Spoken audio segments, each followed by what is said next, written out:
And my colleague Shubhendu Ghosh, who is in Washington DC, scans through how prominent newspapers are covering Trump poll promises even when he will take 2 months to take over the mantle of power in USA. This magnificent tower that you're looking at is called the Washington Memorial. It's over 550 feet tall monument. It's an obelisk in the memory of the first president of America, George Washington. That was the year 1789 when he became the president. We are in 2024. We now know the 47th president of the US. Donald Trump is the president-elect. Let's scan through the newspapers to see what's in the papers regarding his presidency and other stories.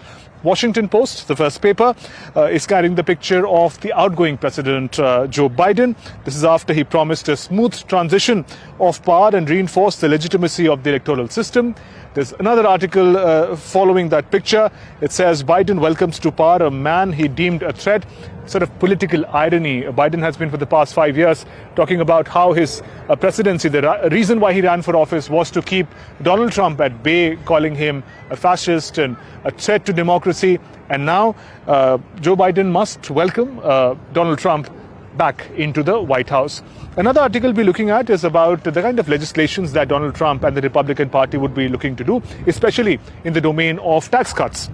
GOP, Republican Party, is set for quick work on trillions in tax cuts. The 2017 law extension, new reduction are the aim. If the party sweeps the Congress, they've already got the Senate.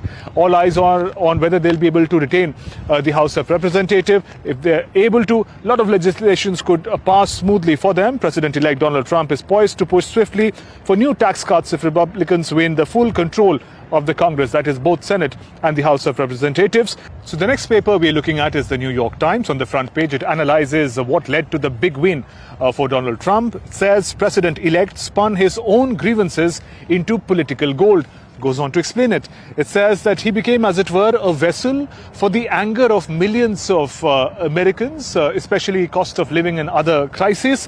He says that the grievances that he would talk about against the administration, they became, as it were, the narrative of the MAGA movement, Make America Great Again, to which the Republican Party also associated itself. And those grievances also seem to reflect the grievances of people, ordinary Americans, against the administration. And the failed assassination attempt only added to his popularity, especially among his followers. And the final paper I'm looking at is the Wall Street Journal. It talks about foreign policy, likely foreign policy of Donald Trump. The headline says Trump to renew maximum pressure against Iran with new oil sanctions. President-elect Donald Trump, the article says, plans to drastically increase sanctions on Iran and throttle its oil sales as part of the aggressive strategy to undercut Tehran's support of violent Middle East proxies and its nuclear program. Remember, earlier during his first term, Donald Trump took a dim view of Iran, especially vis-a-vis the Six-Nation Agreement that Iran had entered into that sought to curb Iran's nuclear weapons work. So those were some of the highlights of the papers published today. With camera person Jay Shankar, Shubhendu Ghosh for DD India in Washington, DC. Now Israel launched 14